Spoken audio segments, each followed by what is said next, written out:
Welcome, everyone, to Hello, Ernest at the Kitchen Table, connecting writers and readers. I am Jan Pratt, the author of several children's picture books and also the author of a series of yoga lesson plans for kids. And I am Gaga Gabarty. I'm a co-author with Judy Lee Butler. Together, we write the Phoebe Cornell Mystery Series. Join us for every episode as we connect readers to your next great read. Hello out there to all of our listeners and watchers today. At the kitchen table, we have Janice Boekhoff. Janice, you're an author. Welcome to the kitchen table. Great to have you here. Thank you so much. I'm very excited to be here. Well, and we appreciate you taking a little bit of time out of your schedule there in Iowa to have a little bit of a conversation and kind of share with us the person's side of your being an author. So that's the intent of what we try to do here at the kitchen table. And so if you're ready, shall we get started? Yeah, that sounds great. All right. What I'd like to do to kind of set the pace for our half hour together is ask you what inspired you to become a writer? Is it, there's lots of options in life, but you are a published author. How'd you get here? Oh, it was the long road, actually, a roundabout road. Yeah. I always loved to read. And actually, when I was younger, I read a lot of Stephen King, who's a very good author, but caused a lot of nightmares. But yeah, so I had thought about being a writer when I was younger, but I also wanted to be a pop star, first woman president. I was always into science, so I wanted to be an archaeologist and all that kind of stuff. So I had a lot of dreams. And when I started going to college, my parents steered me more toward business, and I got a business degree first. And business was great, but it just wasn't, it didn't really fulfill me. I was more of a wanderer, a curious type of person. And so I ended up going back to school to get a geology degree. And so I worked at the Iowa Geological Survey for about 5 years. Cool. Yeah. Oh, I loved it. It was a great job. Yeah. I loved it. But I ended up, once I had kids, I ended up staying home with them. And since my husband made twice what I made, that was the best decision, was for me to stay at home. Okay, I get it. I get it. And oh, I loved that time with my kids. I would not trade that for the world. But my brain got really bored. So my hands were really busy, but my brain was really bored. So I started handwriting, because I didn't have a laptop, in the carpool line. And so my first novel, which is yet to be published and probably won't ever be, was handwritten in the carpool line. And it was just so fun. And when I moved to the area that I'm in now of Iowa, I met another author who was like, hey, you should come to this conference. And so I started going to conferences and really understanding more what it meant to be a writer, and to just, I just fell in love with it. I just loved it. It's, as people who are writers know, it gets kind of addictive. So if anybody out there ever wants to start writing, just know it can be addictive. Yeah, that's your spoiler alert, huh? Yes, that's my disclaimer. It's Your disclaimer, yeah.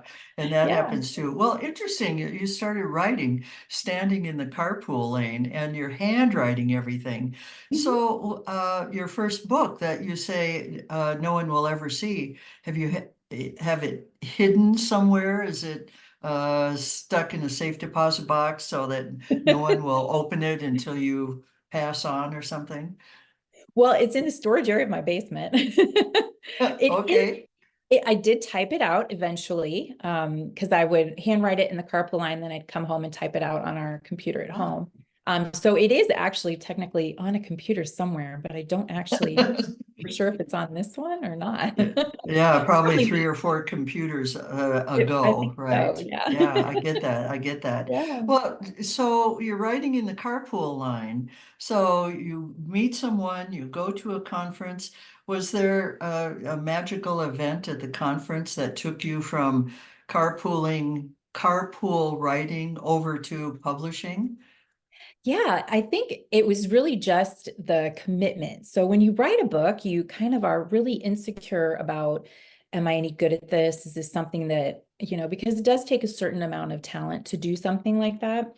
But it really doesn't take that much talent, honestly. It takes a lot more work than talent. People think that you sit down one day and you write the great American novel, but really it takes a lot of work to learn how to write. And so I was in kind of that gray place of, do I have what it takes to be a writer, or should I just scrap this whole thing? Is it a waste of time?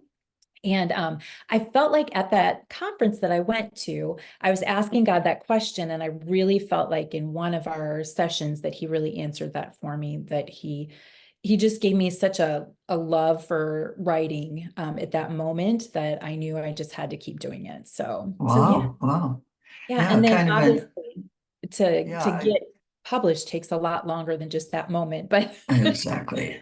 yeah, Yeah. yeah. What a heartbreak after all this work and Mm. effort and editing, etc. And then it takes way more to hit that published criteria. Yeah, I understand that. Yeah. So as you write, are you trying to convey any kind of a message to your readers? Do you want them to finish your book and have a takeaway from that? That's a great question. I feel like my books, because of my faith, that my books always have an amount of hope in them. But something that's more personal to me that seems to come out a lot in my books is struggles with independence. I tend to be a very independent person. And for a long time, the idea of God who would know what's going to happen to me, know what I'm thinking, know what I'm going to do, it was really kind of intimidating to me because does that mean I have my own choices? Does that mean I get to be my own person? And it was a long road for me to realize and figure out that God knows who I am and he celebrates my independent personality and the person that I am. And he is there for me to lean on, to get input from. And I have a feeling a lot of the time he's rolling his eyes at me when I'm trying to go my own way, thinking, um, Okay. my way is a little bit better. So, All right. yeah, I feel like my novels really reflect that struggle of independence, like what is my desire versus the best thing for me or the best thing for me to do. So I think my novels reflect that a lot. And even though I Okay. write really different genres, I write Christian romantic suspense and general market science fiction. I feel like that struggle Wow. for independence comes out with both of those. Yeah. And even in my general market, where I don't mention God nearly as much as in my Christian romantic suspense books, I still feel like there's that thread of hope in there for people to try to identify with. Our world can be Yeah. so dark, and I feel like we do need to bring some light to the things. I need to bring some light to the things that I write. So, Oh, yeah, sounds good. Uh, I think to have that kind of energy for your writing, and you're in a couple of different genres, how is it that you kind of harness that energy and buckle down and do the writing? Any tricks of the trade you want to share with us? that is always hard to get your butt in the chair.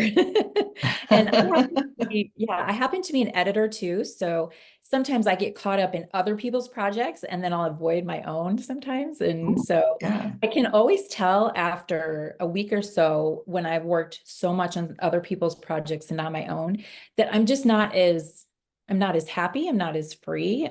Writing really and this is why it's addicting. Writing really fulfills a place inside you that just really gives you such joy. And so if I feel like I'm missing some of that joy, I know I need to get my butt back in the chair and write.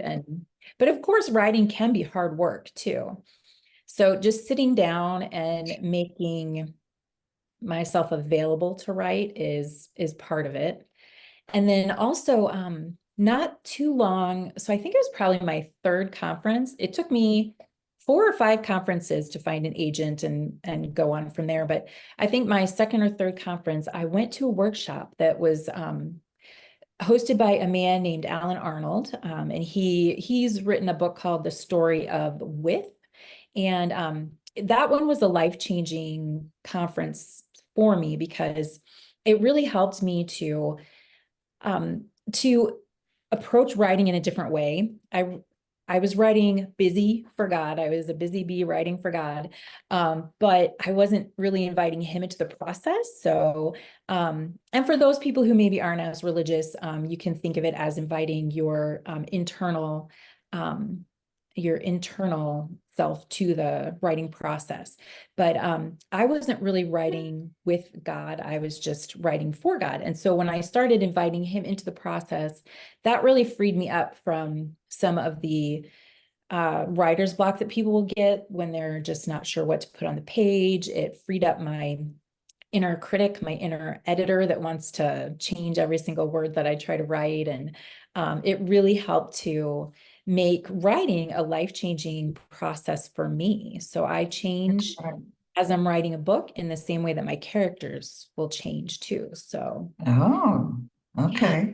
So you mentioned editing, and of course you are an editor yourself, and now you've got these writing projects going on. So what do you think about the editing and revision process? Do you have some conventional wisdom to share with us? Yeah, I mean, I can tell you my process, but I'll also tell you it's not the best process. I can tell you that. Okay. Usually running so far behind that I have my own editor. And so when I get my book done, I usually have about a week to look back over it, make sure it makes sense, and send it off to her. So it's a rough draft, but my rough drafts are pretty clean because I'm 15 years down the road. If you're a newer author, you definitely want to get a lot more editing, developmental editing. You definitely want to make sure that you're connecting with other authors and editors to help you along the process. But at this point in my life, I can write that first draft and send it off to her. And then when she gets back to me, I make the changes and I send that off to my beta readers. It really should be done the other way. That's why my process is Oh, kind of first. Like you should get it okay. All done right. in enough time to send to beta readers first, and then send to your professional editor after that. So yeah, I'm still working on trying to get better on that process, getting done earlier in my writing. But And here we are, folks, words from an editor on her editing. So good. Thanks for sharing that. I uh, what kind of editing? Are you talking line editing or uh, grammar editing? What's your preference? What are you using on that? yeah, I do it all. But my preference is developmental edits. I love to do Okay. developmental edits just because you can see a novel change so much from a developmental edit. Line edits are great and they'll teach you how to write better. And obviously everybody needs them. I still get line edits from my line editor. But I'm at the stage now where I don't need developmental edits usually. I can tell when a story is kind of going off the rails and I can corral it back.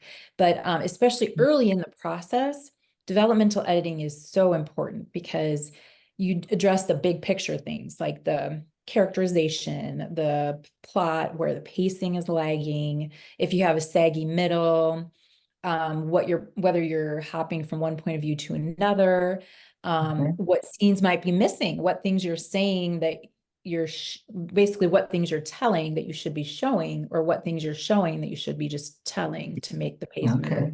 So All right. those are all Okay. 1,000 decisions that an author makes that maybe the best thing for their book, or maybe not the best thing for their book, or maybe it's a form of opinion too. So Exactly. Well, yeah. I think it follows that the editing can really change what you have written. And so for aspiring writers, do you have any advice on that level? On that level, I would definitely say be open to feedback. You really, there is just so much out there that you can take as feedback that even is free. You don't have to pay an editor to get that feedback. Certainly if you're not paying an editor and you're just getting like beta readers and critique partners, that's a good basis and a good start if they have real common things that they're telling you.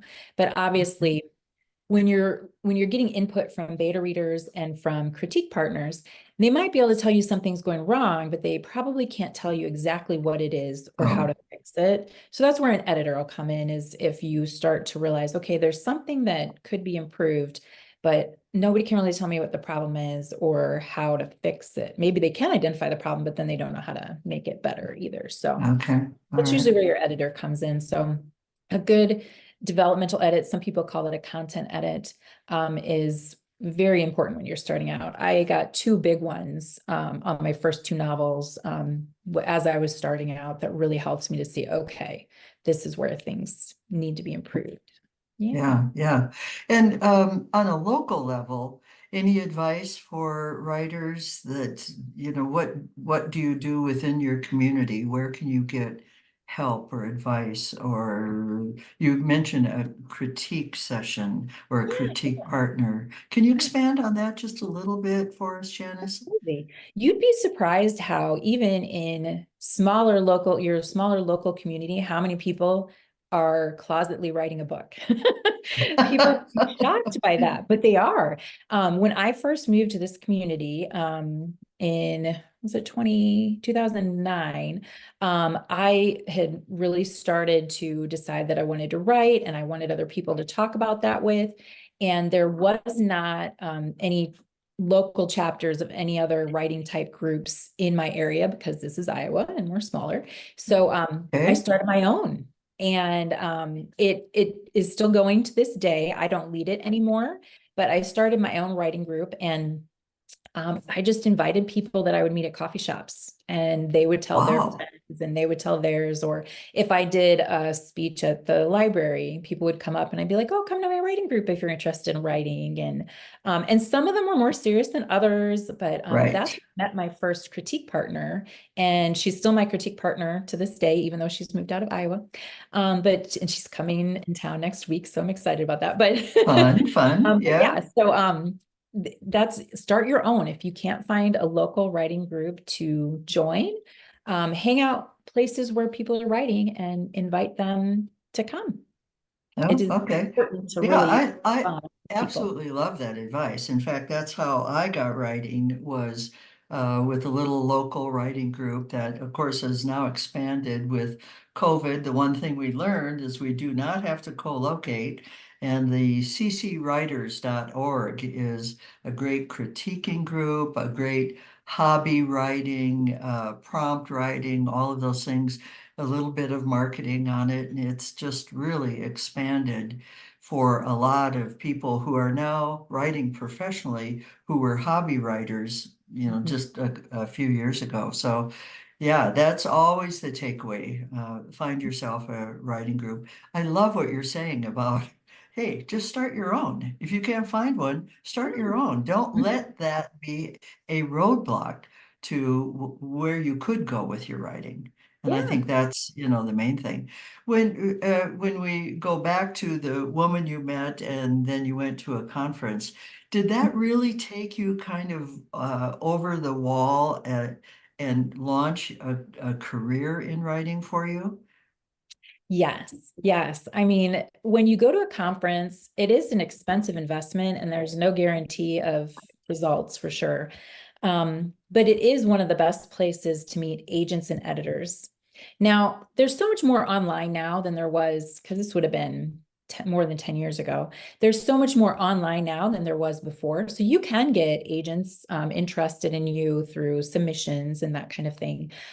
So you don't have to do this, but it's still a really good way to meet personally and make a connection with an agent or an editor. And usually if you show them a sample you're writing and they're somewhat interested, they'll ask to see like a synopsis or a proposal, and you can send them your stuff and see if they're interested. So that's how I Great. I wanted to touch a little bit on character development. You mentioned that a few minutes ago, and do you have any thing that you're trying to do with your characters that is kind of a guiding principle, a thread throughout all of the novels you've written? Yeah. I tend to be, so I'm a pantser, which if people don't know what that means, it means that I typically write by the seat of my pants. Yeah, thank And you. just, yes, just kind of come up with what sounds good to me in the moment. Whatever works. Sure. Yeah.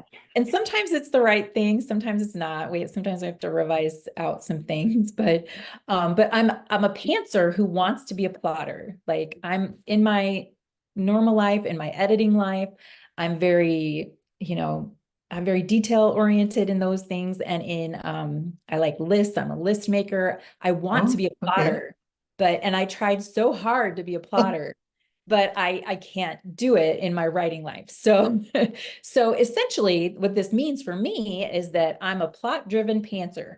So I really enjoy plot, and my characters basically get molded by that plot. So when I start with a character, I don't usually even know for sure what their backstory is, what they do. I might have a profession if it needs to be based on the plot. And I'm not even sure what their family looks like. I don't know what their personality is exactly, maybe a rough idea. And then as they are thrown into the events of the plot, and I test how they react to these things, they become a particular character by the end of the book. What that means is that Okay. I usually have to revise the beginning of the book quite a bit because they didn't start out that way. Okay. Yeah. But for me, character development is all about finding out who that character is in those situations, so it's a little bit more organic. Um, but I have friends that I wish I could be like this. I have friends who have dossiers over their entire characters, and they'll know Wow. everything about their character before they start writing. And for them, that really informs like where they want the plot to go based on how they want to show that character's personality. And for me, I've Okay. realized it's pretty much the opposite. The more I try to buckle down all these little details about these characters, the less I can visualize them in my head, that it really works better for me to find out who they are more organically. So yeah. Wow, interesting. And I think it's really fascinating that you are a list making person, but Mhm. you're a pantser. You're writing by the seat of your pants. So Mhm. that's, a 180 from Yeah. being a list person.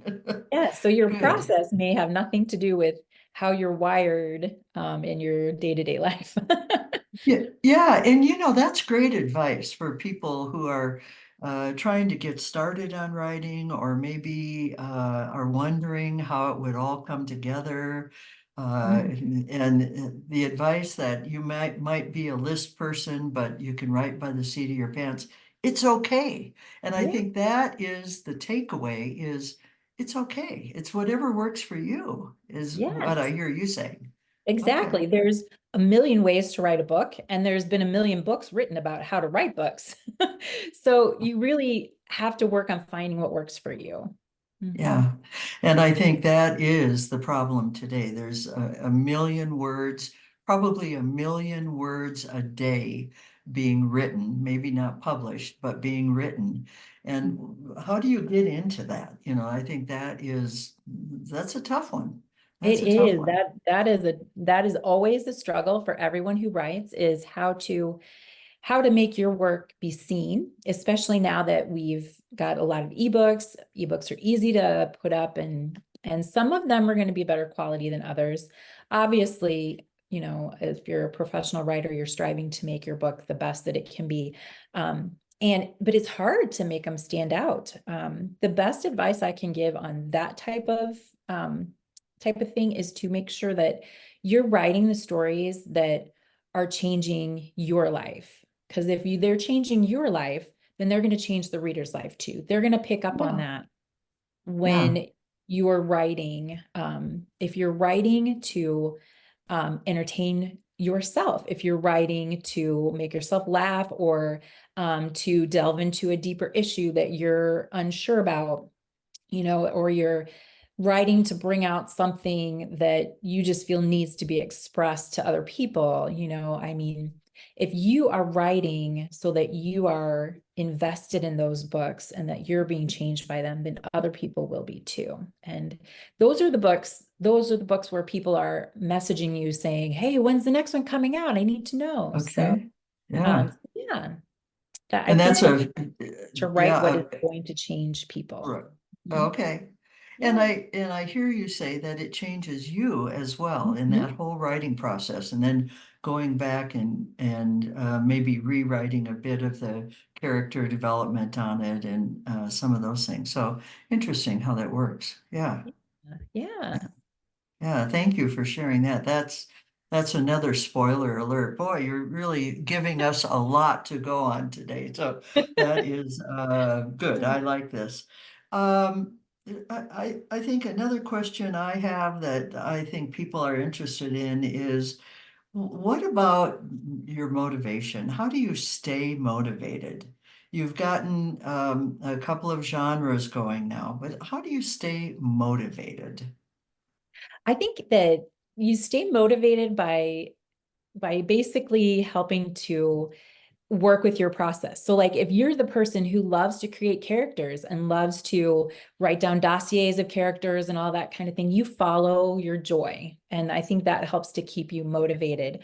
For me, I tend to be a spurt writer. I can sit down and write for a couple hours and then I need to get up and do something else. Yeah, like my creative Okay. juices are gone at that moment. Fortunately, I can get up Okay. and go edit. Yeah.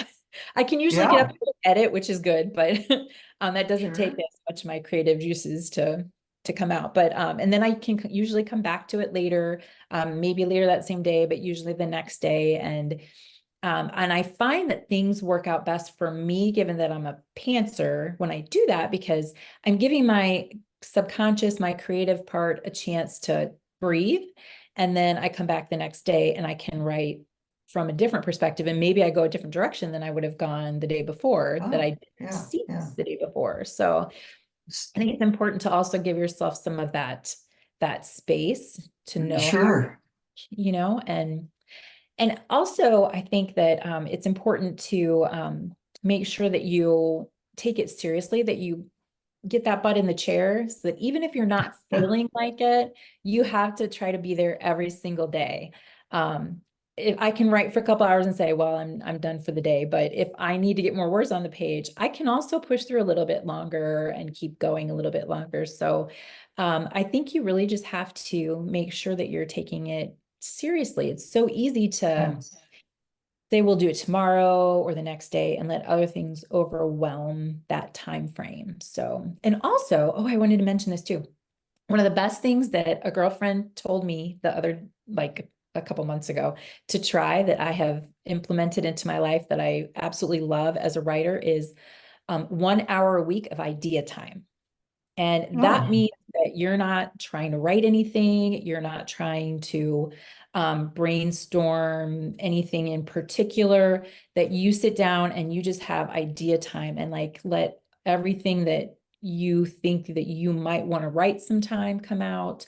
If you do have a particular project that you need some brainstorming help on, you can do some brainstorming or you can do some marketing brainstorming. To just have an hour a week dedicated to um, I just want to come up with new ideas regarding my writing, whether that's new book wow. ideas or new, I've plotted a whole nother series in like 2 of those hours a week. And I haven't written it yet, but Wow. we'll get there. But, Okay. but Yeah, yeah. and that probably wouldn't have happened if I hadn't have dedicated that time to do that, because you get so into the projects you're currently working on that you don't even have time to think of the next one that's coming. Um, and it also has helped me a lot with marketing too, like new ideas for, how to reach people and to just sit down and make sure you have time to let the ideas flow. Yeah.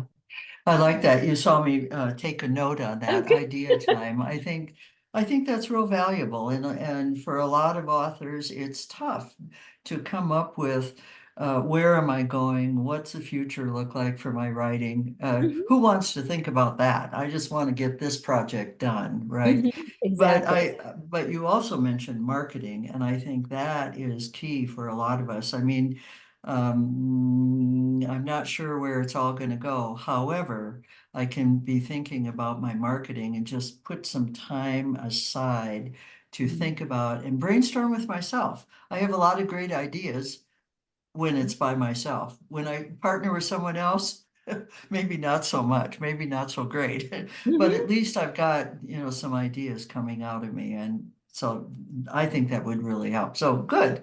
Thank you for that. That is another spoiler alert idea time. So that works. We had a ton of these things from you, and I thank you for that.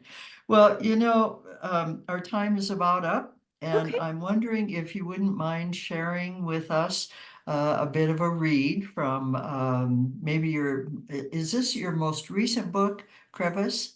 No, this is my first book. Your first book, Very first okay. book, Not the yeah. one that's not published yet, No, not right? the one that's not published. Okay. This is the one that All is right, so published. that helps. Yeah, that's Yes, my good. I very like that. sorry, That was, excuse me. My very you're first good. published. That one, your first book is under lock and key, so that's in Yeah, storage. So that one is this done. is your first published book. Do Yeah. you have, can you show us the book, I what can the show cover you, looks like? this is the wrong cover currently. So this is the cover that it originally was published with. They have rebranded it to show that it's a little bit more romantic suspense.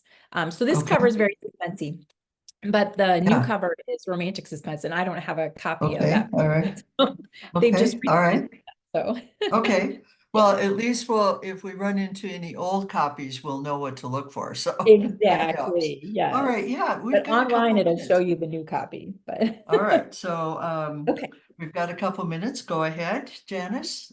great. Okay. Ellery risked a peek at her father. He still had his hands behind his back. His eyes were focused on her, probing her in that human lie detector way every father could. Please, tell me the truth, Ellery. Come on, Dad, why all the questions? He ground his teeth together before answering.